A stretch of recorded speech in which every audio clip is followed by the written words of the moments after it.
बिस्मिल्लाहिर्रहमानिर्रहीम, अस्सलाम वालेकुम। मैं हूँ ईसा नकवी। गुज़श्ता 10 रोज़ में एक ऐसी स्टोरी मंजर आम पर आई है अमेरिका में जिसने हलचल मचा दी है। अमरीकी हुक्काम की नींदें उड़ गई हैं। वाइट हाउस इस स्टोरी के बारे में ये कह रहा है कि ये स्टोरी गद्दारी के ज़ुमरे में आती है। जिसने भी ये इन्फॉर्मेशन लीक की है और जिस तरीके से इसको मंजर आम पर लाया गया है, ये बाकायदा गद्दारी है और इसने अमेरिका के मफादात को और अमेरिका के आलमी सतह पर ताल्लुकात को बहुत हद तक ज़द पहुंचाई है। स्टोरी है क्या, इसके हवाले से बात करेंगे। और इस स्टोरी के ताने बाने इंटरनेशनली इतनी बड़ी डेवलपमेंट है कि अगर अगले आने वाले दिनों में इस डेवलपमेंट पर मज़ीद जिस तरह मैंने आपको कहा कि 10 रोज़ पहले ये स्टोरी सरफेस हुई थी, तो उसके बाद परतें खुलती गईं। जिस तरह एक किताब है जिसके औराक पलटे जा रहे हैं, रोज़ एक नया वर्क सामने आ रहा है और उस वर्क से जो है हमें इस सारे मामले से जुड़ी नई से नई इतलात मिल रही हैं। इस वक्त बहुत ज़्यादा चर्चा है, बहुत ज़्यादा तज़किरा है रशिया के बाउंटी प्रोग्राम का। रशिया का बाउंटी प्रोग्राम क्या है? एक क्रोनोलॉजी है जो मैंने अपने सामने लिखी है, जिसके हवाले से मैं आपको कुछ चीज़ें मैं आपको बता देता हूँ कि बाउंटी प्रोग्राम बेसिकली एक अभी इल्ज़ाम है और इल्ज़ाम ये है कि रूसी इंटेलिजेंस GRU जो कि रूस का खुफिया इदारा है, वो उसके बारे में ये कहा जाता है कि रूस का ये इदारा पूरी दुनिया में रूस के जो कोवर्ट ऑपरेशंस हैं, खुफिया ऑपरेशंस हैं, जिसमें ज़ाहिर है मुख्तलिफ़ जो दुनिया भर की ऐसी खुफिया तंजीमें होती हैं, उनके ऊपर हर किस्म के काम करने की जायज़ नाजायज़ लीगल इल्लीगल कामों के हवाले से ये बात ज़ाहिर है सबको मालूम है कि उनके ऊपर होता है कि ये ऐसे से काम, ऐसे से ऑपरेशंस कैरी आउट करते हैं। तो GRU जो है इसका एक यूनिट है, यूनिट का नंबर है 29155। इसके हवाले से ये इल्ज़ाम अब सामने आया है कि GRU ने 2019 के अवाइल में तालिबान के रहनुमाओं को और तालिबान लीडर्स को, मुख्तलिफ़ तालिबान लीडर्स को पैसे दिए और ये पैसे देने का सिलसिला जारी रहा और बड़ी हद तक एक बहुत हैफ्टी किस्म की अमाउंट लेयर दर लेयर जो है वो तालिबान तक मुंतकिल की गई। और इस रकम की मुंतकिली का मकसद ये था कि अफ़गानिस्तान में अमरीकी फ़ौजियों को और अमेरिका के जो इत्तहादी हैं, ख़ास तौर पर बरतानिया, इसके फ़ौजियों को चुन चुन कर मारा जाए। और जिस रकम के बारे में कहा जा रहा है कि एक अमरीकी फ़ौजी की या एक इत्तहादी फ़ौजी की सर की जो कीमत तालिबान को दी गई वो लगभग $1,00,000 थी। इस सारे वक्त के दौरान कुछ अकाउंट्स को ट्रेस किया गया और ये दावा किया गया है इस रिपोर्ट में, जो bounty program, Russian bounty program के नाम से इस वक्त इसका तज़किरा हो रहा है मुख्तलिफ़ अखबारों में, न्यूयॉर्क टाइम्स में, वॉल स्ट्रीट जर्नल में और उसके बाद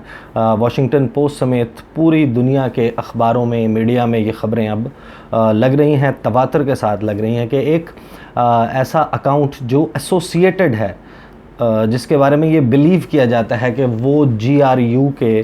अकाउंट से और GRU के भी एक एसोसिएटेड अकाउंट से उसमें रकम मुंतकिल की जाती थी और उसके बाद वो 3 लेयर्स में एक ऐसे अकाउंट तक वो रकम पहुंचती थी जो कि तालिबान के एक एसोसिएटेड अकाउंट के साथ था। फिर वहाँ से हवाला के ज़रिए और मुख्तलिफ़ तरीक़ों से ये रकम मुंतकिल की जाती थी और एक मिडल मैन जिनका नाम कहा जाता है रहमतुल्लाह अज़ीज़ी,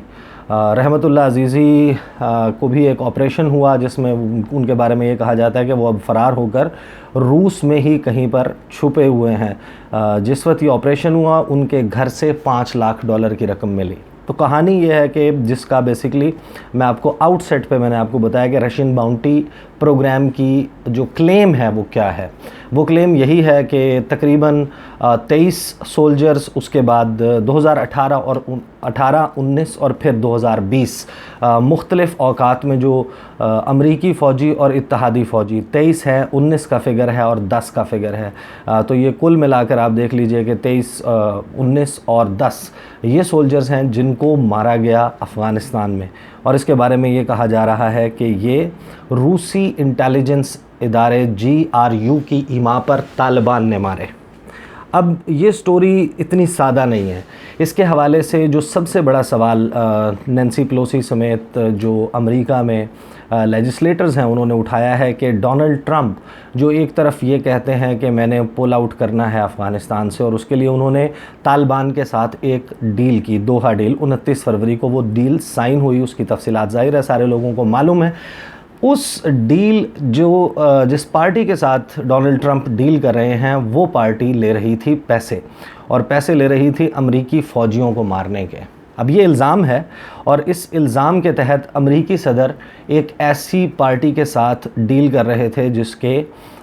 ऊपर अब ये इल्ज़ाम आ रहा है कि वो पैसे ले रही थी। अब ये बात भी इतनी सादा नहीं है। इसमें पहलू ये है कि 2019 के अवाइल में ही CIA और अमरीकी खुफिया इदारे, मुख्तलिफ़ खुफिया इदारे, उनके पास ये सारी इतलात पहुंचना शुरू हो गई थी, लेकिन ये कोई बहुत ही सॉलिड किस्म की या ऐसे शवाहिद के साथ ये इन्फॉर्मेशन नहीं थी कि जिससे बाकायदा ये साबित किया जा सके कि वाकईन ऐसा हो रहा है। लेकिन फिर ये कहा जाता है कि 2020 के फरवरी में, रवां साल फरवरी में, डोनाल्ड ट्रंप को ये बता दिया गया था कि रूस का जो खुफिया इदारा है वो इस किस्म की सरगर्मियों में मुलव्वस है, और अमरीकी फ़ौजियों को मारने का जो मंसूबा है वो दरअसल मॉस्को में बनाया जाता है। अब ये वही महीना है जब 29 तारीख को डील होती है तालिबान के और अमरीका के दरमियान, जिसका मतलब ये है, अब ये कहा यह जा रहा है कि डोनाल्ड ट्रंप ने जानते बूझते हुए, क्योंकि उनका इलेक्शन का प्रॉमिस था कि इलेक्शन का साल है, नवंबर में इंतखाबात होने हैं अमेरिका के, और जो उनका वादा था, एक इंतखाबी वादा, कि मैं अफ़गानिस्तान से और दुनिया में मुख्तलिफ़ ममालिक से जो अमरीकी फ़ौजी हैं उनको वापस अमेरिका लेकर आऊँगा, और अमेरिका के जो बहुत ज़्यादा ममालिक में इंटरफेरेंस है उसको बतदरीज कम करूँगा। तो ये जानते हुए भी कि एक इस किस्म का प्रोग्राम रूस की जानिब से चलाया गया, और तालिबान बज़ाहिर इल्ज़ाम है मुबैना तौर पर उनके आलाए कार बने, उसके बावजूद डोनाल्ड ट्रंप ने वो डील की। अब इस सारे मामले पर मज़ीद जब परतें खुली, जब मज़ीद तफसीलात सामने आई, तो उनके मुताबिक ये कहा गया कि जो अमरीकी इंटेलिजेंस है, CIA और मुख्तलिफ़ जो उनके इदारे हैं, उनकी जो सिक्योरिटी कमेटी है, उसके अलावा जो दीगर अहलकार हैं, ज़ल्मे खलीलज़ाद हैं, उनके मौक़िफ़ मुख्तलिफ़ थे। एक तो इसके ऊपर तमाम इदारों का इत्तफ़ाक़ नहीं था कि वाक़ईन ये बात दुरुस्त है कि नहीं, क्योंकि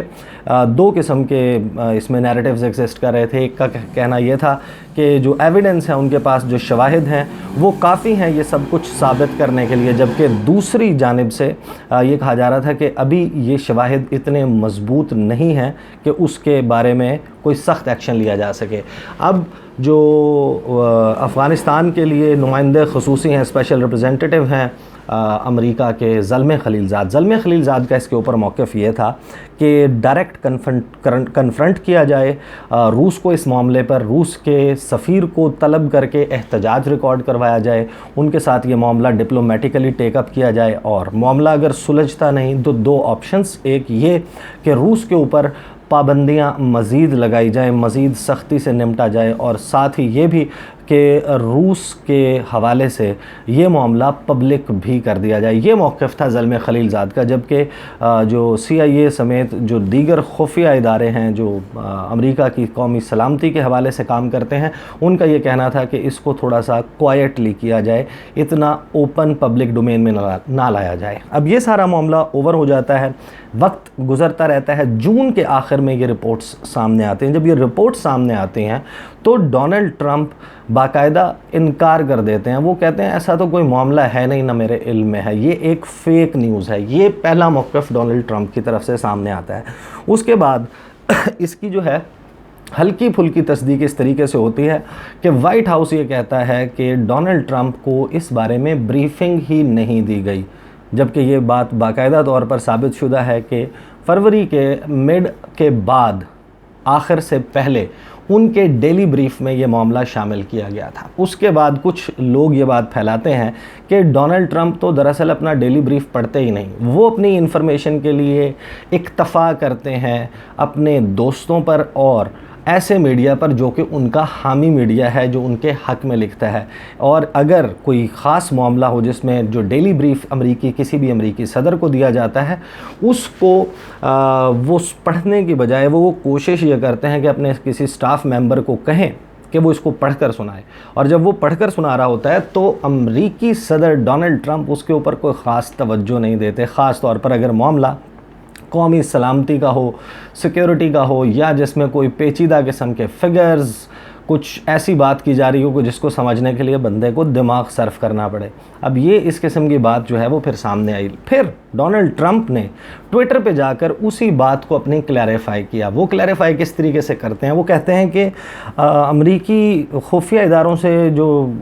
इंटेलिजेंस एजेंसीज़ हैं उनसे मेरी बात हुई है और उन्होंने मुझे कहा है कि उन्होंने मुझे ब्रीफिंग इस वजह से नहीं दी क्योंकि अभी ये तमाम इतलात गैर मुसद्दका थी। वो इतनी कंसोलिडेटेड किस्म की इंफॉर्मेशन नहीं थी कि अमरीकी सदर को दी जाती, लेकिन अमरीकी लेजिस्लेटर्स ने इन तमाम बातों को मानने से इनकार कर दिया। और जो उनकी जो कमेटी है, हाउस कमेटी आर्म्स के हवाले से, उन्होंने सदर डोनाल्ड ट्रंप के इख्तियार को महदूद करने के हवाले से एक वोटिंग की, और वोटिंग भी ओवरवेलमिंगली इस फेवर में हुई कि अमरीकी सदर का इख्तियार महदूद कर दिया जाए कि वो अफ़गानिस्तान से जो ट्रूप्स हैं, जो अमरीकी फ़ौजी मौजूद हैं, उनका विड्रॉवल वो ख़ुद कर सकें। उनको उसके लिए इख्तियारात को महदूद कर दिया गया। बहुत सारी इजाज़तें लेना होंगी, बहुत सारी चीज़ें क्लैरिफाई करना होंगी। तो एक तरह से एक गिरदाब में फंसे हैं डोनाल्ड ट्रंप। इस सारे मामले को कैश किया है जो बाइडन ने। जो बाइडन जो डेमोक्रेटिक पार्टी के उम्मीदवार हैं, सदारती उम्मीदवार हैं, और उनका भी कैंपेन भी खासी स्ट्रॉन्ग जा रही है। और उन्होंने ये कहा है कि अगर मैं इलेक्ट होता हूँ तो मैं रूस को आड़े हाथों लूँगा, क्योंकि ये ऐसी इतलात हैं कि जिनकी बुनियाद पर रूस के ख़िलाफ़ बड़ी सख्त कार्रवाई की जा सकती है। तो इस सारे मामले पे फिर इसके बाद कुछ डेवलपमेंट्स होती हैं। और एक इसका जो ज़ाहिर है बैकग्राउंडर है कि इनिशियली जिस वक्त अफ़गानिस्तान में ये वॉर लॉन्च की थी, वॉर ऑन टेरर के नाम से अमेरिका ने, तो उसमें रूस ने भी साथ देने का ऐलान किया था। और 2015 तक बाकायदा जो ग्राउंड लाइंस ऑफ कम्युनिकेशन हैं, जिनको जी लॉक्स कहा जाता है, पाकिस्तान से भी, और इसको आमतौर पर नेटो सप्लाई रूट भी कहा जाता है। तो नेटो अफवाज का जो जंगी साजो सामान है और उनकी ज़रूरियात की अशियाँ हैं, ये जिन जिन रास्तों से गुजरती थी उनमें रूस भी शामिल है। पाकिस्तान से भी ये जो है वो चीज़ें जाती हैं। इसी तरीके की जो कुछ इंटेलिजेंस, अब 2015 में रूस ने ये ख़त्म कर दिया था। अब रूस के ऊपर कुछ और इल्ज़ामात हैं। रूस को ये कहा जाता है कि उसने ख़ास तौर पर जिस वक्त अफ़गानिस्तान में दाइश के प्रेजेंस और आईएसआईएस की जो प्रेजेंस है उसके हवाले से रिपोर्ट्स आने लगीं, तो रूस के 2015 के आखिर में ताल्लुकात बढ़ना शुरू हुए तालिबान के साथ इस हवाले से, और उन्होंने एम्पावर करना शुरू किया तालिबान को, ताकि वो दाइश के असर व रसूख को, आईएसआईएस के असर व रसूख को अफ़गानिस्तान में कम कर सकें। क्योंकि अमेरिका ने बहरहाल यहाँ से जाना है, और एक इलाकाई करीबी मुल्क होने की हैसियत से रूस को ये ख़तरा था कि आईएसआईएस, ये दाइश जो है वो मुस्तकबिल में उनके लिए कोई मुश्किलात फराहम कर सकती है। अब इसके जो मज़ीद कुछ एंगल्स हैं वो ये कि आप 2010 में देखें कि ईरान के ऊपर भी इसी किस्म का इल्ज़ाम लगा था कि उसने तालिबान को पैसे दिए हैं अमरीकी अफवाज को मारने के, लेकिन वो जो रकम ईरान के साथ मंसूब की जाती है वो इतनी मज़हका खेज़ है कि एक जानिब रूस के हवाले से ये दावा है कि $1,00,000 फ़ी अमरीकी सोल्जर दिया जाता था तालिबान को, जबकि ईरान के हवाले से दावा ये किया गया था कि ईरान उस वक्त $1,000 दिया करता था तालिबान को फ़ी अमरीकी फ़ौजी, यानी कि एक अमरीकी फ़ौजी को मारें तो $1,000 तालिबान को मिलेगा। तो ये ज़ाहिर है इस किस्म के इल्ज़ामात फिर आपने देखा कि पाकिस्तान के हवाले से, सऊदी अरब के हवाले से तवातुर के साथ इस किस्म के इल्ज़ामात लगते रहे। दूसरा, एक अमेरिका की हिस्ट्री रही है कि वो अपनी कोई भी कॉन्फ्लिक्ट ख़त्म करते वक्त एक नई कॉन्फ्लिक्ट का एहतमाम ज़रूर कर लेता है, ताकि वो जो अपने मकासद हैं मुख्तलिफ, उनके हवाले से ये कहा जाता है कि अमेरिका को ये सूट करता है कि दुनिया में कहीं ना कहीं कोई ऐसी शोरिश चल रही हो जिसमें उसकी टांग फंसी हुई हो। असलहे के हवाले से भी बहुत बातें की जाती हैं कि अमेरिका दरअसल बिहाइंड द सीन एक जानिब लड़ने के लिए असलहा भी फराहम कर रहा होता है, और फिर उसको